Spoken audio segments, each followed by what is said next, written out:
Next up, I am pleased to introduce Johan Christenson from the former head of, founder and head of Cleura, formerly City Network, and Naveen Chhabra from Forrester, the principal analyst at Forrester. So we're going to do a quick Q&A. What time do you have? No, just go ahead. All right, just stay on time. All right. Okay, so let's get started. And, oh, here, you guys need a microphone. Sorry about that. That's all right, man. Okay, so we'll start off with the high-level stuff. Johan, I know that Cleura has already migrated many folks from VMware to OpenStack and also your parent company, VMware. But I know that you've both talked to many end users about the VMware migration situation and sort of the challenges that folks faced when that pricing shift hit, and it continues to hit. So I'd like for you to start off by talking a little bit about what you're hearing from users and what your experience has been as you're working with your customers. Well, I think there are actually many facets as to what's going on. One is, of course, the straight-up price situation, and with that comes, of course, the whole thing about having a single vendor when things happen. You know, we're in a situation where we don't have control, right? I think that combines also with the whole question about digital sovereignty, which also has a lot of facets as far as that goes. But from a user perspective, you know, the drive comes down to simple stuff such as price and you know, business management, you know, putting everything in one basket and realizing slowly but surely that we're all at risk in some sense, right? Could be price, but it could also be the fact that, you know, tomorrow I can't use the solution and maybe my whole business is built on that. So we hear different versions of that, and obviously a lot of people looking to say maybe open source is something that we want to use going forward to get more control of those facets. Perfect. Naveen, thoughts? Yeah, so at Forrester, I've been responsible for research all around what are the VMware customers saying. I can summarize that in few words. To begin with, at the time of acquisition, they were very apprehensive. They were anxious. After that, they were angry. And then they're looking for alternatives. Those are the few words in which I can summarize the state of VMware victims, as I call them. I think the most important element that comes out in my conversation with VMware clients is that there is a breach of trust. Breach of trust, again, because of several reasons that I'm sure either you or your within your organization you have seen, you have experienced, or you have lived. But ultimately, the challenge is if there is a breach of trust or if the trust factor goes down, you do not want to do business with that vendor or with that company. And that's a overarching theme that I experience in the industry today. Right. I think that breach of trust thing also goes towards what's your next solution, right? You've got to look for something that isn't going to put you back in the situation where another company can basically put you in a headlock again. Okay, so what advice, well, which brings us to, yes, what kind of advice would you give to companies that are looking for alternatives beyond sort of what you just covered? What sorts of features are people looking for? How do they get out of the situation that they're in? And where are, in your experience talking to people, where are they looking to move? There are several questions in one, Jimmy. Yeah, sorry. That. So before I jump into what advice, I think some of the important things that every client, every organization must do is to take stock of their VMware inventory. If you do not do that, or if you don't do that effectively, there is every chance that you would be out of compliance, right?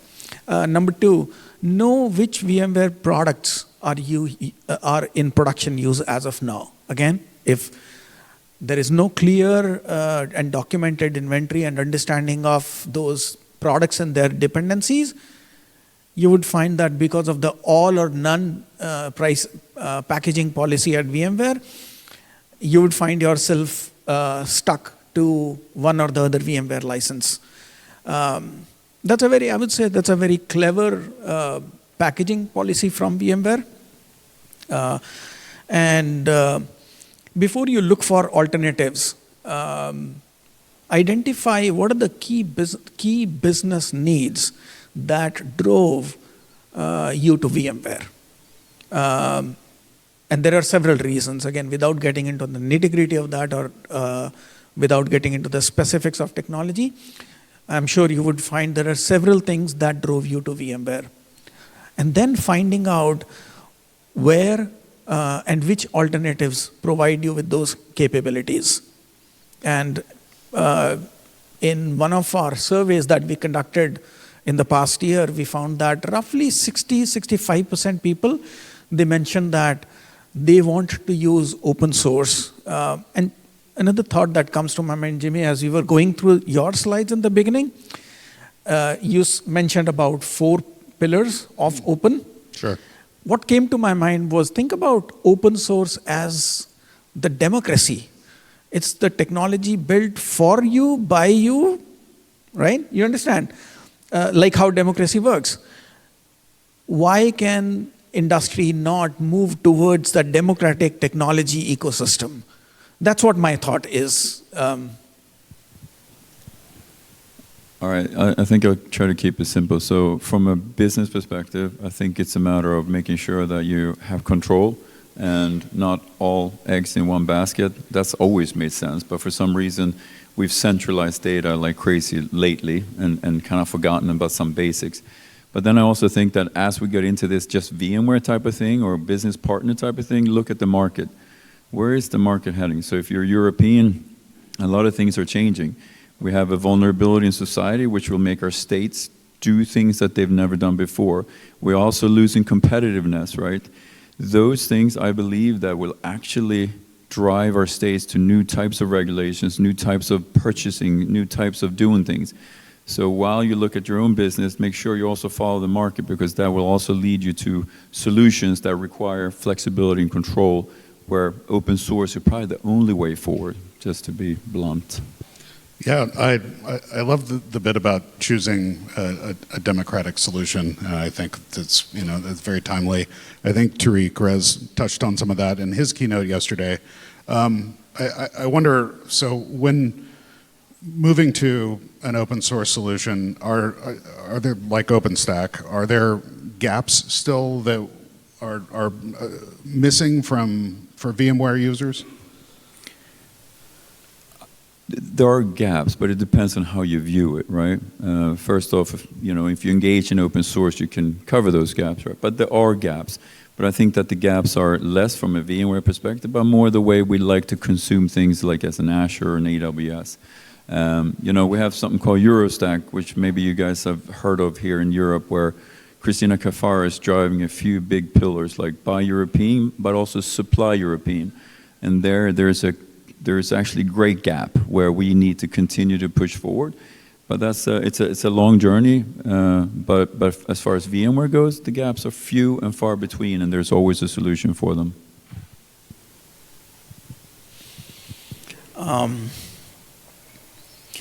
The way I think about that is you have to, as any organization, you have to look at what are the gaps for you, if any. While there can always be a industry view of what those gaps are, but what do those mean for you? So do that independent, personalized study. while there is an ecosystem that's building around, I think the one thing that would continue to be a challenge in an open ecosystem is that there might not be that verticalized stack that typically a vendor can provide for you. That would not come in so very easy because of a little bit of a friction, because there are so many people participating and they have their own objective and agenda and priority. That could be a limiting factor.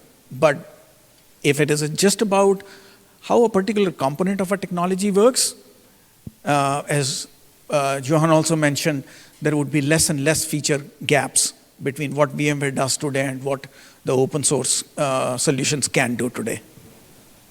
Yeah, I think I had a conversation yesterday with Ken Crandall from Rackspace, and one of the things that he tries to encourage his customers on is that you have to look at it as moving from one ecosystem, which is VMware, which is kind of all-encompassing but locks you in, to another ecosystem, which is open source and OpenStack. And we have solutions like storage backup, high availability backup and recovery, and other things that help complete your stack.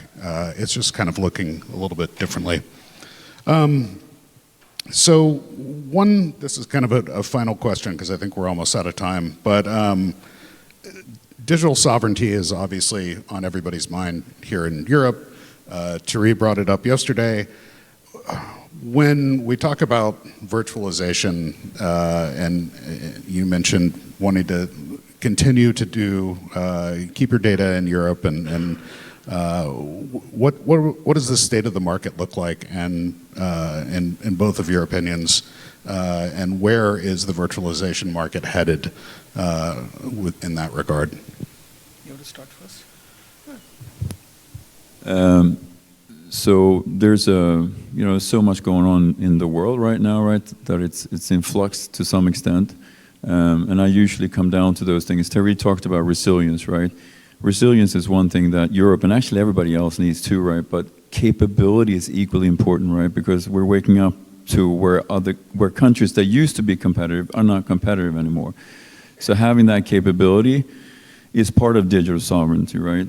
But digital sovereignty is difficult. It's hardware. Europe doesn't make hardware. We can barely build a computer in Europe, right? So digital sovereignty is a big thing. I think we got to look at where we can do something and where we can do something in the short term. Virtualization or open source, of course, the technology. You talk about data sovereignty, tech sovereignty, and operational sovereignty. So we can do a lot within those, and there, of course, open source comes in as really the only way that we can move that forward. And that collaboration, my hopes is, of course, that we see that and we start engaging more. Our schools, our universities, they're not engaged in open source the way they probably should be. So it's a huge opportunity, but I'm afraid that we're making the changes out of fear and some of the things that are actually happening in the world.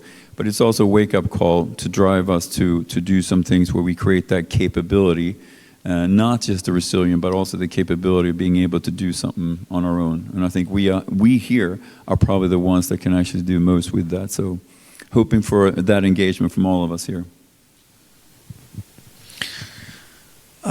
Sovereignty, as I think about it, it's a multi-layered approach. Johan just alluded to that. It starts from manufacturing. It goes to silicon. It goes to computer system. And computers is, just not the servers, right? The entire ecosystem, and then the applications, platforms, and so on and so forth. If you're thinking about sovereignty, we have to think about can we build the entire stack for our own use, for our own self? If not, virtualization is just one cog in the wheel, right? And getting away to an open ecosystem just for that one component, let's get it real, will not make us sovereign, because sovereign is a multi-layered approach. What matters is, at what layer do you think you would want more sovereignty?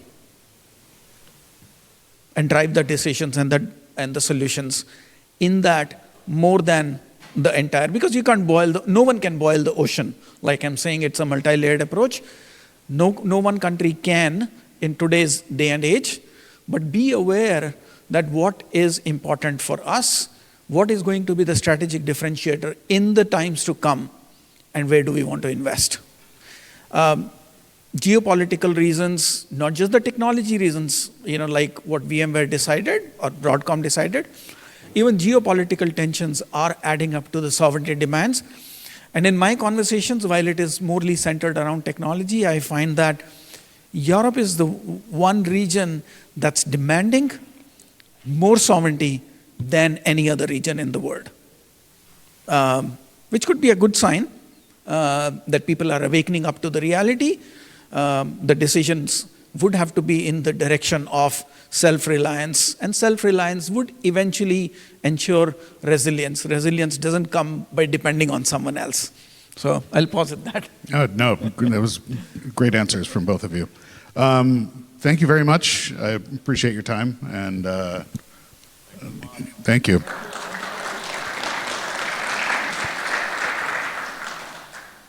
All right.